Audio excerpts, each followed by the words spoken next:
I'm Cierra Bettens. This is APTN News InFocus.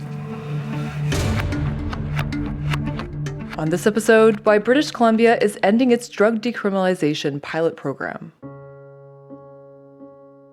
In January 2023, BC launched a pilot program decriminalizing the possession of a small amount of illicit drugs. The effort to tackle BC's toxic drug crisis was aimed at destigmatization in hopes of making it easier for people to get help. But at the start of this year, BC's health minister said the plan hasn't yielded the results that they hoped for.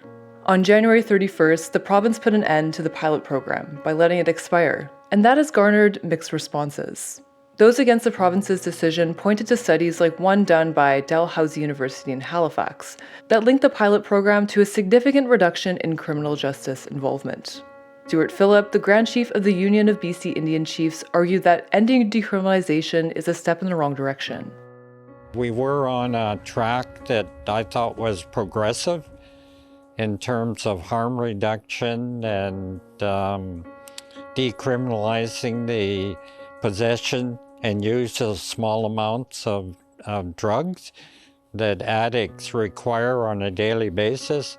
But because of the extremism, the right-wing extremism, through political parties like the BC Conservative Party, now the province has abandoned that and has recriminalized possession and public use of drugs.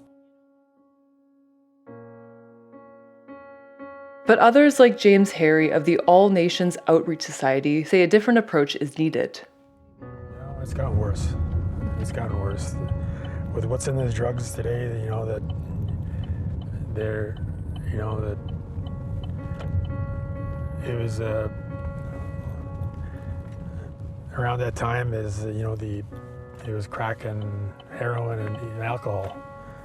But now after that, the ports were shut down, and the gangs and dealers have to get creative, and they and now this fentanyl is introduced. It's already there, but it is basically the main drug now. You drive by here, you walk by here, you see everybody hunched over in three different directions, or face down into a dirty, bacteria-filled alley. To get a closer look, I'm joined by APTN's Vancouver-based video journalist, Tina House. She's been following the toxic drug crisis in BC for years. Tina, thanks so much for joining us. Yes, absolutely. Thank you for having me. So Tina, you've been covering this issue long before the start of the pilot program. And I'm wondering, around when would you say this crisis started? Well, the epidemic was declared in 2016, so that's a decade now, but I've been covering the story for years previous to that. It's a huge issue. It's affected every community, every city, every small town. I mean, it's rampant across the country, and it's certainly something that needs to be talked about even further to try to find solutions. And from a reporter's perspective, how have you seen the toxic drug crisis evolve? It's gotten worse. They've literally tried everything to try to figure out what to do here, from safe supply to now this 3-year pilot program, which decriminalized small amounts of drugs. I think it was up to 2.5 grams for addicts.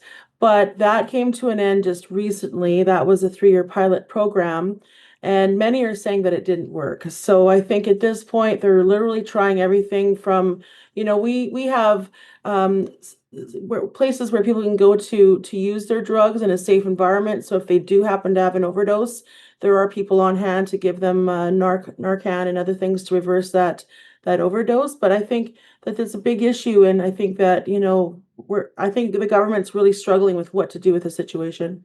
So when the province was rolling out this pilot program, what reason did they give for starting it?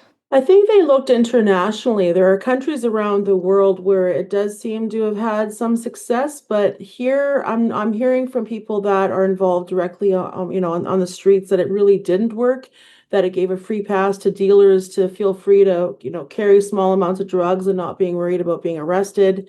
Whereas on the other side of things, I'm hearing it was a good thing, because for addicts, they have to have a certain amount of drugs to be normal, every day. So if there's a certain limit that they have to take in order to stop, the withdrawal system. So I think that, that they've tried, but I don't think it was very successful, and that's why they decided not to continue with it.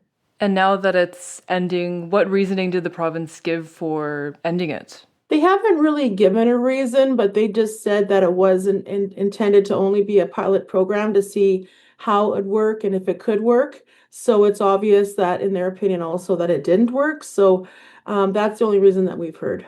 So in your most recent story on this issue, we heard from Stewart Phillip, the Grand Chief of the Union of B.C. Indian Chiefs. And I'm wondering, what did he have to say about the end to the pilot program? He would like to see the four-pillar approach be reinstated again. That seemed to have a lot of success. And, he's a very strong leader in our province and across the country in speaking up against, things that were put in place to safeguard addicts, and now they're being taken away. So he had a lot to say about that. And if you do recall in my story, unfortunately, Grand Chief lost his oldest son, Kenny, to a drug overdose about 7 years ago. So it has affected him personally. And, he had a lot of strong words to say that the government should be doing more and trying to do more and do things even better. So Tina, before this interview, you mentioned to me that this issue hits pretty close to home for you. And I'm wondering, can you share how this crisis has personally affected you? Yes, absolutely. So as a video journalist, covering these stories, it's my job, and I have to be professional when covering these stories. But in 2022, I lost my own little sister, Sherry House. She was only 32 years old, and she died of an overdose in Dawson Creek, BC. And every day since then, I've tried to think of her when I'm telling these stories, and trying to give those that don't have a voice a strong voice once again, to demand that this crisis ends, because it's taking too many lives. I've lost so many friends due to this crisis as well, and it's not stopping. As you can see in my recent story, just taking a drive through the downtown east side, you can see how the situation has gotten worse. People are literally bent over, forward, and not really, like it's like they're zombies. Oftentimes they just wander out into traffic. What's being put into these drugs is very concerning. I've heard from so many people that are on the front lines that have told me that oftentimes when they do the drug testing, it's not just fentanyl or carfentanil, it's now benzodiazepine, which now Narcan does not have an effect on. So it's become very, very serious and very scary for those that are literally playing Russian roulette.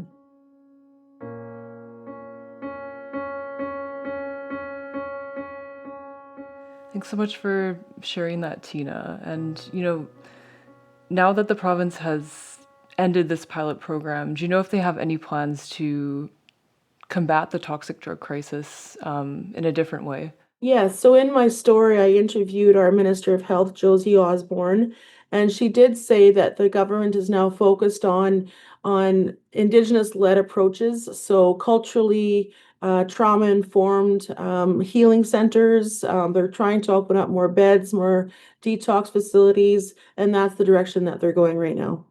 And, how do you think the end to the pilot program, as well as, the province's new plans, might impact people on the ground? Well, I think it's having a direct effect. And I can think back to how COVID affected this crisis as well. So this started in 2016. COVID sort of started around 2020. And during that time, resources were shut down left and right. Before this point, you could actually go in and get your drugs tested and then decide if you're going to use that package or not, knowing what was in there. So after COVID, all these resources shut down, and it really sent people into a tailspin. They did not have the safe environment to do their drugs safely, where they could be monitored, and it really affected things. So I think from there, slowly things have started to open up again, but we've lost so many people. Since 2016, just in BC alone, we've lost 16,000 people. It's ridiculous. These people were, from all walks of life. It's not just people on the streets that are doing these drugs. It's anybody and everybody, from children to professionals to young adults. It literally has affected all walks of life, and it's a very serious situation. Thank you so much for joining us and, sharing your perspective and expertise, having, covered this issue for so many years. Really appreciate it. Thank you so much for having me.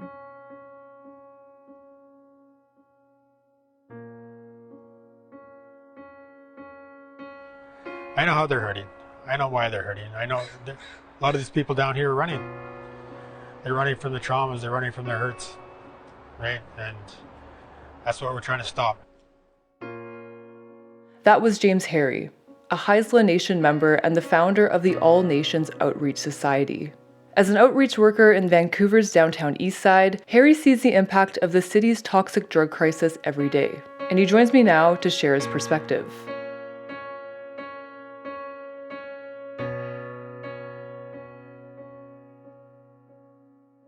James, thank you so much for joining us. Thank you for having me. What were your first thoughts after hearing that BC was putting an end to its drug decriminalization pilot program? I was happy. I said right from the start that the only one that's going to benefit from that is the dealers and the gangs.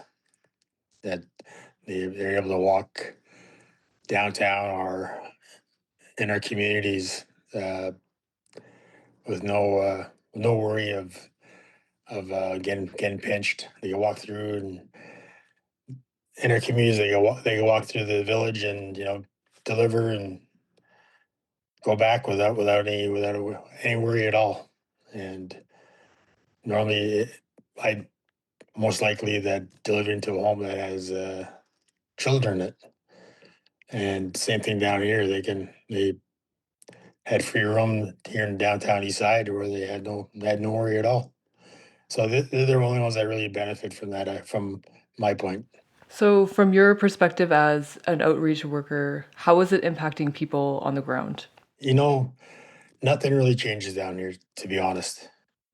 It everything really stays the same, but just regardless of the crackdown on the dealers or the crime, nothing really changes because they're going to find a way. The dealers will find a way to get the product out. The gangs will find a way to get the product out, and the ones that are addicted to it, former addict myself, gonna find a way. So nothing had really changed on that side. And so, over the years, from what you've observed, do you think that the toxic drug crisis in British Columbia has improved or gotten worse over the past several years? Oh, it's gotten worse. You know, uh, after COVID, it just that's where it seemed to be really spiral. Because the ports were shut down, nothing was getting in, so the fentanyl really took over down here. And now that you add the benzos to it and the animal tranquilizers to it, and you had people who are literally standing up and standing and their bodies pointing in three different directions because they're basically out on their feet, or they're face down into a dirty alley, dirty street. At times you'll see three people down there they're laying on top of each other after they've taken their hit. I take a lot of my clients to this recovery home in Prince Rupert called Trinity House, and so on a few occasions I'd see one of my clients and they'd in the alley and they say, "Okay, I'm done. Get me out of here. I need help." I'll call Rupert and I say, "You got a bed?" And I said, "Yeah, we got a bed." I said, "Okay." I tell the person where it is, and he goes, "Let's do it." And within 20 minutes, we're on the highway heading up to 18-hour drive up to Rupert. One of the clients, halfway up, he goes, after waking up, he goes, I said, "This is my second time bringing this gentleman up, young man up," and he goes, "The first time I was down here to this go around, it's changed so much down here. It's where it used to be where people would look out for each other if they nodded out or they were passed out, whatever. They keep an eye on them, making sure they're safe, and nobody would mess around with them. But now he says it's everybody for themselves, and they just wait for you to nod out. And as soon as you close your eyes, you're getting robbed. Whatever you have on, whatever position you have, drugs, clothes, nice clothes, or a phone, whatever, it's gone. So he goes, it's just he said, it's just a whole different animal down there, and you see that down here as well. It's a just a whole different atmosphere. So in that sense, it's really changed with this with the fentanyl. And I'm wondering, has that shift changed the way that the All Nations Outreach Society, is working on the ground, and has it shifted the focus in any way? No, not really. There's the only barrier that we really have is the detox, access and detox. There are times like sometimes a 3 to 4 week wait, and and our window is very small with with our clients here, and we often, if it's that long of a wait, we end up losing them, and then have to start the process all over again once they get to that point again. They get frustrated and say, I can't wait that long. And but we've started accessing the recovery homes, and the recovery homes are also able to some of them, most of them have a stabilization program, as well as going into the old program right away. But just the just have, and I guess that maybe the only other way it affects us is that some of them, when they take the hit, and with the benzos and the the track that's in there, it it takes them a while to get up, to wake up, to come through, if they don't know ID, and then you just patiently wait for them, or have somebody who, like, they're usually with friends, hopefully with friends, and they say, okay, we'll be back, and just keep checking on them. But nothing really drastic on our part has changed on our focus and how we're helping. Just keeping an eye on them a little more once they go under, as they take that hit. So, in the aftermath of the winding down of this pilot program, some people have been referencing a 2025 Dalhousie University study that was linking drug decriminalization in BC to a significant reduction in criminal justice involvement. And I'm wondering, do you have any thoughts on that? I really feel for the businesses that are down here, and that are trying to make it down here, and they're trying to stay in their neighborhood the best they can, but they're continuously being, getting boosted, or robbed, and and their customers are scared to go in because of the people that are hanging around there. So it it's gonna be tough to be a business owner down there. Yeah. So there, and you do see a lot of people have set up like little pop-up shops all over, as they're trying to avoid VPD, to sell their stuff that they're and they're unfortunate. And sometimes you see someone's whole living room on one of those blankets that you're trying to sell, and it's really unfortunate. It's a family treasures, or whatever it may be, right? And as well as these owner operators trying to make it, and continuously getting shoplifted from. And do you think there are any common misconceptions that people have about the drug crisis in British Columbia? The only thing, I can, the understanding, just the understanding of, there, a lot of our people that we deal with, like the First Nations, a lot of them come from up north, and across Canada for that matter, and they're running, they're running from their traumas, There's from those residential schools that affected our grandparents or our parents, and all those hurts are still passed down. They're still happening in our communities, and they run, and they unfortunately run into the major hubs of, say, Prince George, Kelowna, or here in Vancouver, and it's unfortunate. It's maybe the last place they'll see is because of what's happening with the drug. What's in these drugs. So the understanding that that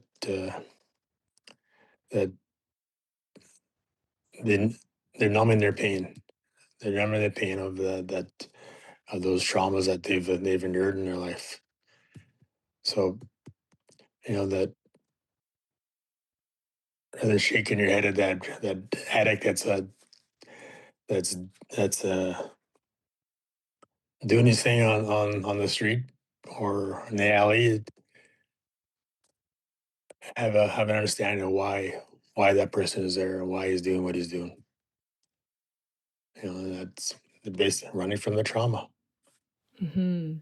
And so now with the pilot project winding down, what strategies, policies, or programs do you hope the province might adopt to work towards combating the toxic drug crisis in a meaningful way? And I'm not being biased here, but this outreach program, I believe, is the missing link to our people's healing. We go into those comfort zones, whether it's in the back alley here, or the SROs, or up and down Main Hastings, whatever their comfort zone may be, or even in our communities, in our villages, that we go into, that one person that's isolating themselves, or whatever, knock on that door, or pick them up from the alley and says, "Have you eaten today? Are you okay?"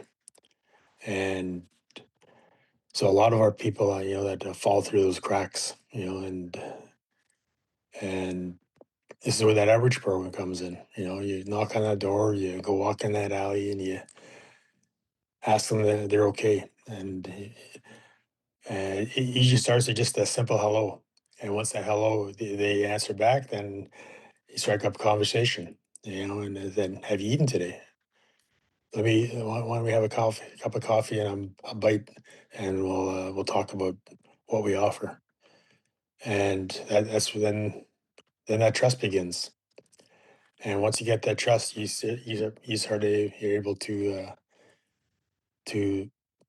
let them know how we can help and guide them into a better life.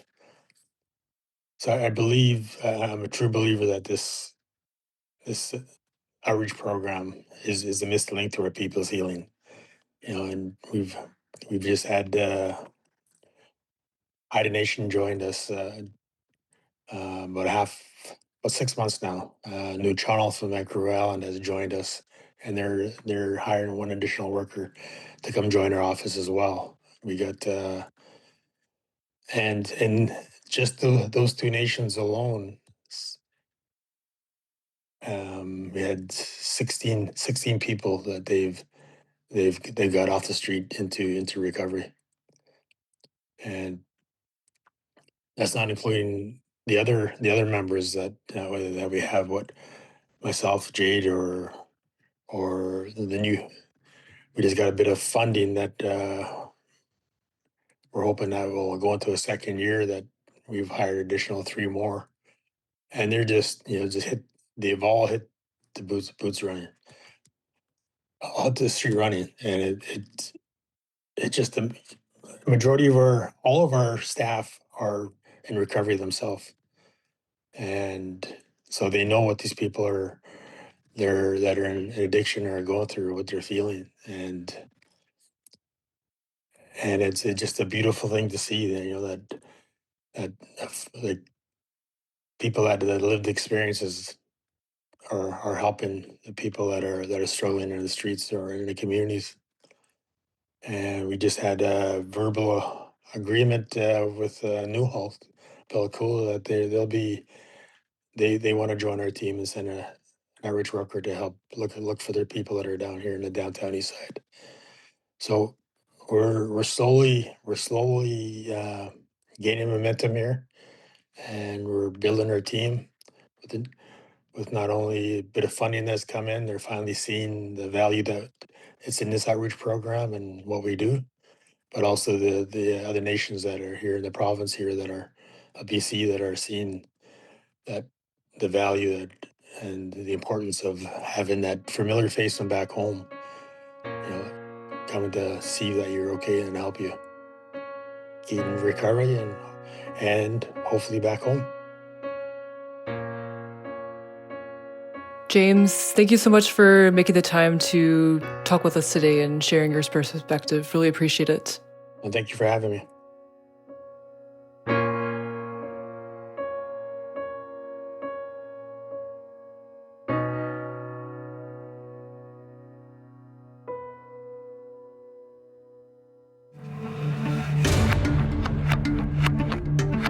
This episode was produced by Mark Blackburn and edited by Jesse Andrushko. Charmaine Straker is the executive producer of APTN News InFocus. We want to know if you're enjoying the show. Please leave a rating and review on your favorite player or email suggestions to infocus@aptn.ca. Also, give us a follow. It helps other people find the show. I'm Cierra Bettens. Thanks for listening. Talk to you next week.